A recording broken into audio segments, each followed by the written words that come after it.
அந்த பணம் என்னதான் வந்தாலும் அதில் நிற்க மாட்டேங்குதுங்க. வீட்டில் கஷ்டப்பட்டு உழைச்சா கூட அது வந்து கையில் பிடிச்சி வைக்க முடியல அப்படின்னு புலம்புறவங்க நிறைய பேர் பார்த்துருக்கோம் சார். அந்த மாதிரி இருக்கிறவங்களுக்கு வந்து வீட்டில் வரக்கூடிய பணம் அப்படியே கடல் அலை மாதிரி தொடர்ந்து வந்துக்கிட்டே இருக்கணும் நிற்காம அப்படின்னா என்ன பண்ணலாம் சார்? பணம் வரவுன்றது ஒன்று இருக்குது, வரவே மாட்டேங்கிறது 2 இருக்குது. வந்த பணம் நிற்கவே மாட்டேங்கிறது இருக்குது. ஃபர்ஸ்ட் ஆஃப் ஆல் எல்லாம் இருக்கிறது எல்லாமே உங்களுக்கு கொஸ்டினாகவே கையில் வச்சுக்கிட்டே இருங்க. முதல்ல பணத்தை வரத்துக்கு வீட்டுக்குள்ளே வரத்துக்கு வழியை தேடிடுங்க. வந்ததுக்கப்புறம் கெட்டியமாக பிடிச்சிக்கிற மாதிரி அதை தட் மீன்ஸ் வந்து பணத்தை அங்கே தங்க வைக்கிறதுக்கு ஒரு வழி எல்லாமே செய்யணும். ஆனால் எல்லாமே வந்து பணங்கிறதுனாவே அது ஒரு லக்ஷ்மி, அது கடவுள். அப்போது கடவுளுங்கிற ஒரு கான்செப்ட்னு இருக்கும்போது அந்த வழிபாடு தேவைப்படுது கண்டிப்பாக. அப்போ தான் வீட்டுக்குள்ளே லக்ஷ்மியை வீட்டுக்குள்ளே வர வைக்க முடியும்.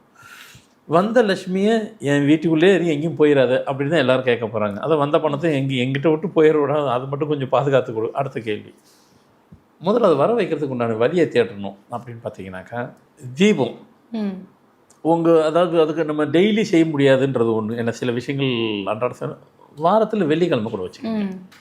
வெள்ளிக்கிழமை இல்லைன்னா செவ்வாய்க்கிழமை வச்சுக்கிறேங்க. 2 நாள் வாரத்தில், செவ்வாய் இல்லைன்னா வெள்ளி.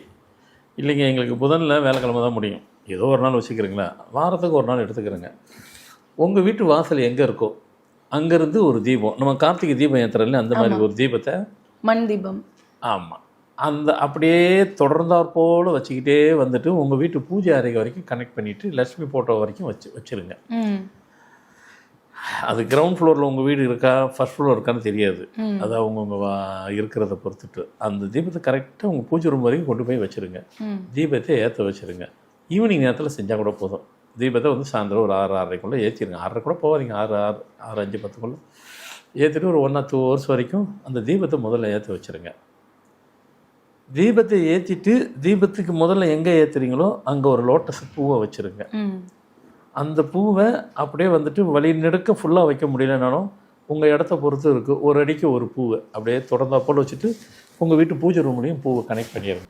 முதல் வாரம் வரலாம், 2வது வாரம், 3வது வாரம் வரலாம். நீங்கள் இதை தொடர்ந்து செஞ்சுக்கிட்டே இருங்க. அப்போது வீட்டுக்குள்ளே பணம் வர்றதுக்கு உண்டான வழிமுறையை நம்ம முதல்ல கோட் போட்டு வச்சுட்டோம்.